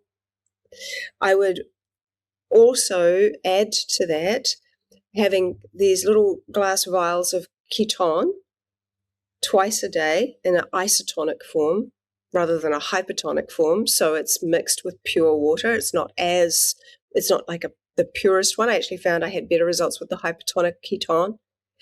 And I would do intravenous ozone. I had this huge lump in my throat some years ago. And it came out of nowhere. I suddenly had this big lump. And I went to the doctor and they said, it's some hypothyroid thing and you're going to have this medication maybe forever. They like to say that. And I'm like, oh, no, I'm not doing this. Like, you're going to need to pay us for the rest of your life. Sorry. Yeah. So I said, okay, right. Well, it's okay. Well, let's see. So I did all the things I just told you. I did eight sessions of intravenous ozone. I did a 5-day water fast, and then I fasted once a day for 8 weeks after that, and I had keton every day. Yeah, the lump went away, and all of my markers for hypothyroidism went away. Wow, the power of water, man. I'm telling you. This is the power of water, salts, minerals, and the oxygen component was what I needed. And some people, maybe they need more molecular hydrogen. I know there's been tons of studies on that, and I've looked into that. Yeah. I'm just talking about my preference. So, that I think that these are very basic, simple things. Like, it goes back to what you were talking about, like fasting and a baptism, like, and your and water being one of the most powerful healers on this planet and beyond, in the heavens. Like, even thinking, about the firmament and these kinds of things, and like, there's so much to discuss, honestly. You start one direction and then a million other tributaries open up. Yeah. Yeah, I mean, we know that there's water on other planets as a fact. So it does seem to be a ubiquitous healing force throughout the universe. But I feel like I would be remiss, Veda, if I didn't ask you this before we let you go today, of just like a practical question on, all these water purification filters, hydrogenation devices can be very expensive. I've spent, $5,000 on a water filter before. What would you recommend for the average person who maybe they're not, wealthy enough to go buy a $5,000 water machine? What would be like the simplest way to get the healthiest possible water in a home environment? Because I've used like structuring wands, I've used hydrogenation tablets. Of course, you want a good filter. Can you just walk us through kind of the basic principles of water, and what are some of the simplest ways of getting healthy water in your body? Well, I would say that what is the definition of healthy water? For me, I'd say the definition of a healthy water is a water that I'm looking at structurally has hexagonal imagery. Now, how does it get hexagonal imagery? Well, one of two things. Either A, it is naturally beautiful, or B, it was a certain way and then become hexagonally beautiful. And I've seen how a very disordered water can become that hexagonal pattern. But I'm looking at structure. I'm not looking at what is in the water. Now, we need to look at what's in the water. If you're going to drink, I really recommend people do drink water. You need it to be clean first. So not just clean of like chloride, but clear of fluoride. And, find a filter that actually, there are so many out there, and I really do recommend people go on to a friend of mine's page, because she has so many options, and she's so I trust her. It's hard to know who to trust out there, but I trust her knowledge of water. And her name is Isabel Friend. Isabel, and she has a mutual friend again. She has her website has lots of different options there for people of all different budgets. So I would say, have a look at her. I do trust her opinions. She's come up against some big topics before, which I actually really support her in. So I would say, find the best way to make sure that the water is clean or free of those things. And then I would like to, then is where you either add and remineralize the water, or that is also the time where you would work with it in a conscious way. Consciousness, I would say, of all of the work that I've done, I've been sent every restructuring machine known to man. And water, that hexagonal pattern, reduces in a very specific order and in two particular ways. Interestingly, they go back to a masculine and feminine, or a masculine or a feminine principle, which is I'm still working on, and it's going in my new book. You have the hexagonal pattern with the star in the middle. That star starts to open up. Eventually it becomes a star, then it becomes a hexagon, an open hexagon, small, and that eventually becomes just a dot. And the dot is part of a larger speckle, which means earth and mother within the hydrograph lexicon. Then the other way is that the fern of the star fern hexagon, the leg, which looks like a fern, that comes off, and then all the ferny part, the leaf part falls off. So they end up looking like grasses, and then it ends up being a line. And a line in the hydroglyph lexicon is Father and Cosmos. So they go in two directions as they minimalize or simplify. And that's what I see happen in spring water that has been sitting for a long period of time. It doesn't stay hexagonal. It's very, very sensitive to too much light, and that can start to degrade or to simplify its patterns. So I would say put water, if you can go and collect your water, collect it in blue glass bottles, green glass bottles, or Myron glass bottles. Keep it out of the light. When I was in India, I've been to India many times. I went to a village. There were these villages, and there were these three ladies. Two were holding a silk sari. One was pumping water, and the water was going through the sari and collecting slowly in a bucket. I asked, why are they doing that? What's happening? And through the translation, it said, well, it cleans the water and it cleans the soul, it cleans the heart. And I'm like, oh, wow, what's the property of silk?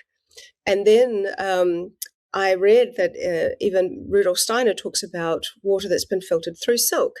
I mean, so I started working with water filtered through silk, filtering it very slowly through silk and seeing very transformative structures changing. Wow. And even with Jerry Pollack, who's become a dear friend of mine over the many years that we've kind of known each other's work, and I've spoken at several of his conferences, the water that is close to silk, not even touching, builds exclusion zone, or that fourth phase water, the type of water that's inside of your cells. But the same thing also happens with linen. And linen is a very biblical material. And you can filter your water through linen and see massive structural changes.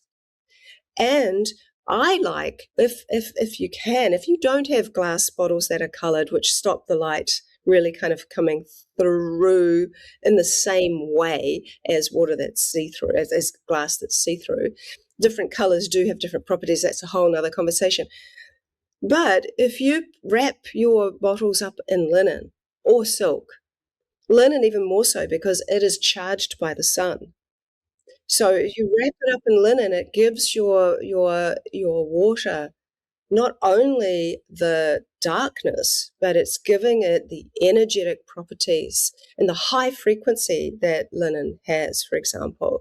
You can even do it with wool. I mean, I wouldn't filter the water through wool too much unless you've really got it's not all kind of got bits in it, but you can wrap it up in wool. Wool is also natural fiber that's not been, like, obviously natural and not colored and blah, blah, blah, and dyed with unnatural things, but natural wool, yeah, that too. So, but linen, I'd say, would be one of my favorites. And sometimes if you just want your water to be naturally alkaline and you're on a healing journey, put half a teaspoon of baking soda into the water, that best water that you've got. It's going to bring your pH up to about an 8.2, and there's some healing properties within quality baking soda as well. It doesn't taste horrible if it's only half a teaspoon in a glass of water, but it does change it to become more alkaline, and it does actually help. And that's very cheap, very simple for people that simply can't do some of these other things. But make sure your water is clean, and what you do with it after that I was wanting to make a point.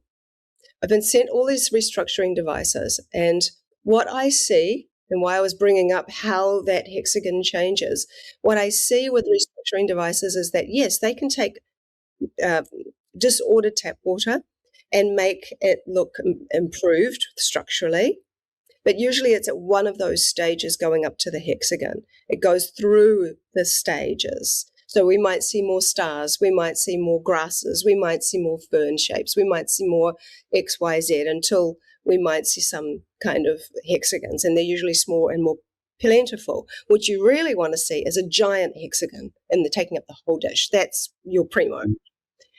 What I've seen is that consciousness, human loving intention and consciousness changes water structure. I'm not talking about what's in the water or what water holds. I'm talking about the structure, changes water structure so fast that it seems to bypass all those stages and go straight from zero to hero.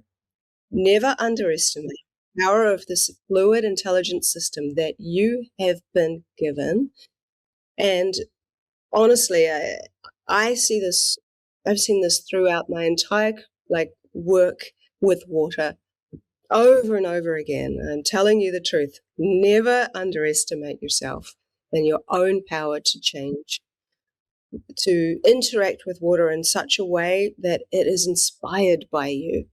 And the other thing is, it's not just about drinking the water and going, this water's going to heal me, this water's going to heal me. It's about shifting that idea of that way and turning it around and say, wow, this water, there's only 1 to 2% of potable drinking water in the world.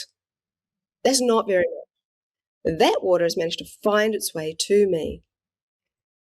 It's been through the trees, the clouds, my ancestors, the earth, everything. And it's come and found me in my glass. Now here it is. How can I inspire it to share its wisdom with me? The first fluid it touches is the saliva in your mouth. I've done some studies to suggest that your last word you spoke, or the last sentence that you spoke, impacts even the information in your saliva, because I've done work with saliva.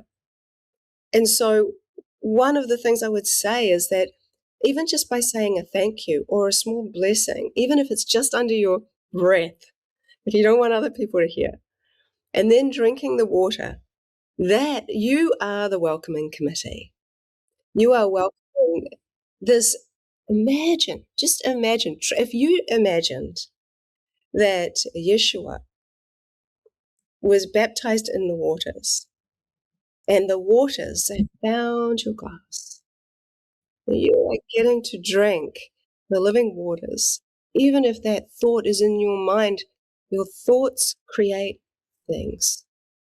So I would recommend that. Okay, wow. I just learned a couple of things there. Here at the Jesus Way podcast, we take Yeshua's commission to serve the least of these very seriously. That to truly follow the Jesus way is to feed the poor and take in the widow and care for the orphan. And so that's why we've partnered with the Minister of Wellness, Nathaniel Jordan, to be our official Jesus Way charity. Nathaniel is doing incredible work in Kenya, where every month he organizes food drives to feed over 10,000 impoverished children. These meals are fully organic and plant-based, and oftentimes the healthiest meal these children receive all month long. Every dollar you donate provides one meal for a child, and 100% of your donation goes directly to Nathaniel's charity fund. Learning about the Jesus way is important, but living the Jesus way is essential. And that's why James and I have both chosen to make Nathaniel's ministry our monthly charity. So if you'd like to join us, you can make a one-time donation or set up a monthly recurring donation, whatever resonates with you. Because one podcast with my brothers and we fed 10,000 children. One podcast. Missionary partners, Brother James, Brother Aaron donating. So if you'd like to help feed a hungry child in Kenya, the link to Minister Nathaniel's food drive will be in the description below. First of all, did you know that the Essenes wore only linen, famously? Not surprised. Yeah. More Essene codes, man. What can we say? It's fascinating how water also teaches us, I think, how God's way is the best way. The natural law, natural design of the universe is the highest supreme way. And we can't improve upon God's design, because what I learned through studying water is that any little step you remove anything from nature, especially water, but every little step removed introduces a distortion to that thing. Water, for example. The one I'm thinking of is how there's no 90-degree angles in nature, and water typically flows in a stream pattern, which is a winding, pathway like this, and it allows the water to spiral and other things. And that's the way that God designed it. When we take water out of its natural environment, put it into a piping system with all these 90-degree angles, it's like crash, crash, crash, crash, crash. And it's unstructuring the water. And so even by the time it gets to you, even if there wasn't any poison in it, it's still highly unstructured and it's kind of lost its original integrity.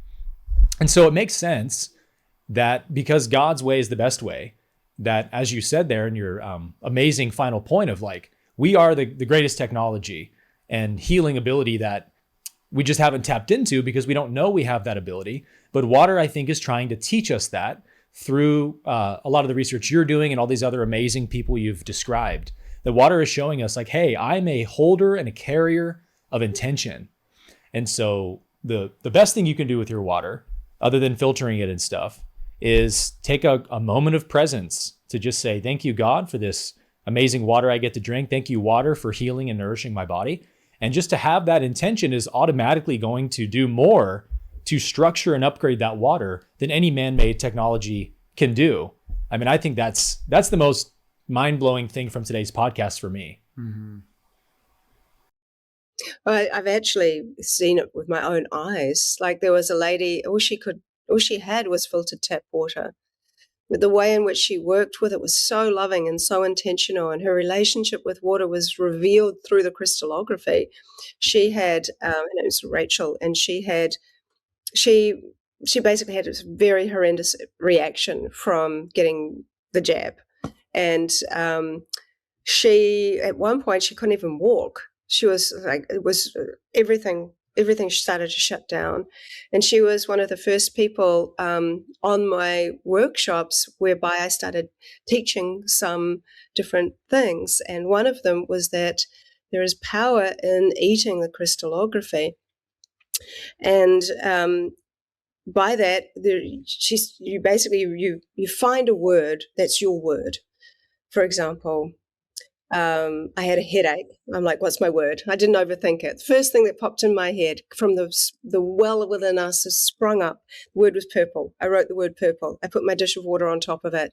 You did the crystallography and then ate the ice. There's a whole story behind how this has happened. And my children taught it, but I won't get into it. The children are here to teach us if they're here to listen. And so I ate it, and within 5 minutes, gone, headache gone. I'm like, wow. So I start sharing this with lots of people, and I shared it with these people I was teaching the technique to. And I said, look, just find the word that comes out of you. Don't think it. Don't go, it should be this. It should be rest because I need to sleep. It doesn't have to be logical. Just whatever comes up, your body knows. So this girl, Rachel, started to do this. And she started with the word, I think, connection, because she felt like she needed to feel connected. And she stayed with that word for a month. And afterwards, she would eat the ice. She did this for 9 months every single day. Then I did an interview with her on my Instagram live. And she showed us this big pile of words that she'd used and worked with. And she went from being extremely sick to being completely well. And she had done this one thing consistently the whole way through, is by working with words, but she was working with filtered tap water. And in the beginning, it looked much like filtered tap water. It's kind of spiky. It's got some stuff going on. But as she healed, the water healed.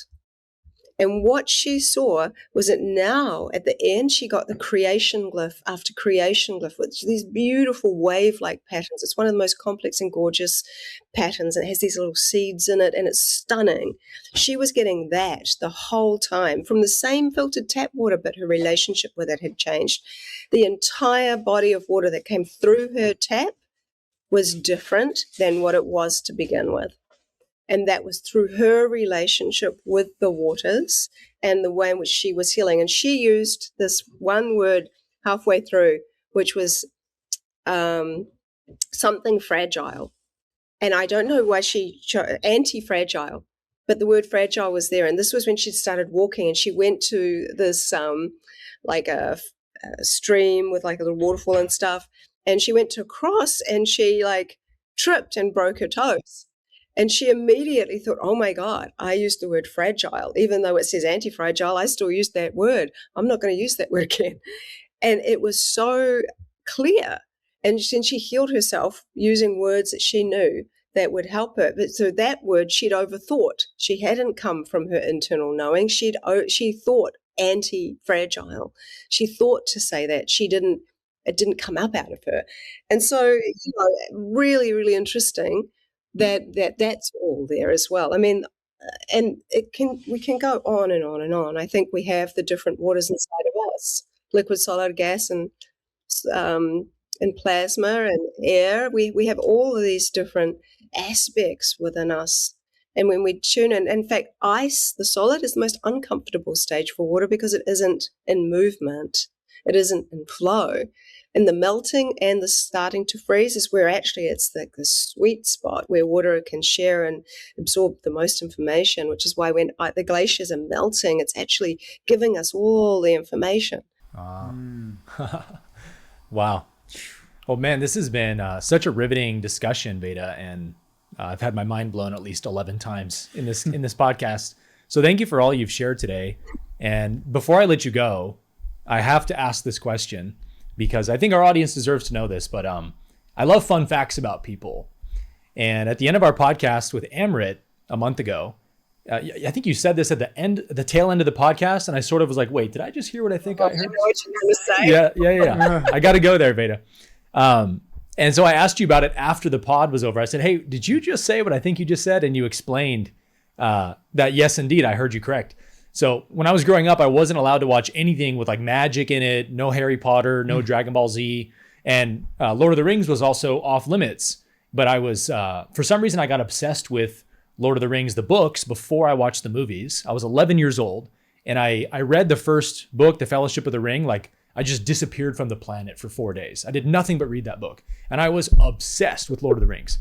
And so I begged my parents, like, please, Mom and Dad, please let me see the movie, because it had just come out. And they're like, all right, we'll go see it for you, Aaron, and then we'll let you know if it's godly enough that you can watch it. So they come back, and we sit down, and they talk about the movie, like, here's what we think, son. And their one big thing was like, there are these wraiths in the movie, and they're very evil, and they represent, the demonic, and we're not comfortable with it, but if your discernment is good on it, Aaron, we'll let you watch it. I was like, thank you so much. So I go to the movies, and I just had the experience of my life, because we all know that's like one of the greatest movies ever made. So I've been a huge Lord of the Rings fan since I was 11 years old. And you freaking said at the end of this podcast that you, Veda Austin, were one of the 9 ring wraiths. Can you explain this to our audience? Yeah. Well, I mean, half of New Zealand was in Lord of the Rings, so it's not so extraordinary. But it's not so far-fetched. But I used to ride horses a lot growing up, so I can ride pretty well. And one of the ladies, and actually the ring wraiths were mostly women, and one of the ring wraiths the horse was particularly strong. And anyway, she hurt herself, and they were just wrapping up a scene, and they needed somebody to replace her. And I happened to be same height, same build, and things like that, and could ride. And I was friends with a lot of people that were part of that whole thing, and so I basically took over her spot. And so I'm like the second horse from the back, and it was actually a very large horse, and there's a little photo of me. Whoa. Oh wow! And, you would never guess who's under that black cloak, man. Yeah. Light filled, benevolence, Veda Austin under there. Yeah, I mean, it was, yeah. I mean, it was fun. It was a lot of fun. I bet. And actually, we known loads of people. We go to Hobbiton quite often, take friends when they come to New Zealand, and I often don't say anything, because if they find out somebody has been like part of Lord of the Rings, they'll never let you hear the end of it. Yeah. So I don't usually say anything. So I have to ask then, yeah, but it was, are you the one who stabbed Frodo? No, that wasn't me. Okay. It wasn't me. Just had to ask, on the off chance. Well, No. Veda, thank you so much. This has been a blast. And I just think so much of you and your work. You're such a unique and important voice in the spiritual space today. And the work you're doing with water has not only opened my eyes and my mind to the power and the divinity of water, but countless thousands of people have as well. And anytime I bring you up to friends or colleagues, like, you're just one of those people that everybody respects so greatly. So just wanted to say again, thank you for being on the podcast today, and tell people where they can get more involved with your work. I know you have an amazing book about water already out and you're working on your second book. So go ahead and plug whatever you'd like to plug before we close. Oh, that's very kind of you. I appreciate it. It's nice to hear people generally have like embraced my work, because it is such a labor of love, honestly. My book is called The Living Language of Water. It's not on Amazon. You can just get it off my website, vedaustin.com. I'm working on the next one, which is for people who are really interested in the symbols that repeat in water that I call hydroglyphs. And I'm doing very, very big deep dive into each and every one, which is actually proving to be, even though this is a very big book with over 1,500 photographs in it, the next one I think is going to be even bigger, going into the symbology. And like that is what I would call like a star fern hexagon right here. And that is like the earth hydroglyph. So this says living earth in hydroglyphs on the front of the cover, really, in its own language. And so I think that's there, and people can go to my website's got tons of information that I just shared. And Instagram, I try to share as often as I can, which is Veda Austin _water. And my Facebook just got completely compromised, so it's I had to start that back up again. But and people can actually get a degree in my work now through Ubiquity University. You can get a certificate, and you can go towards a master's and PhD. And I'm finishing my PhD this year. Oh, congrats! In my own. Thank you. Yeah. That is amazing. Well, we will put all of the links to Veda Austin's work down below for you guys in the description below the video. Veda, thank you again for joining us today. Thank you, James, as always, for joining us today. And thank you all for watching this episode of the Jesus Way podcast. We hope you were blessed and inspired by it to get out into your world and love God with all your heart and love your neighbor as yourself. And maybe drink some structured water today. And we'll see you back on the next episode of the Jesus Way podcast. Peace and love, everyone.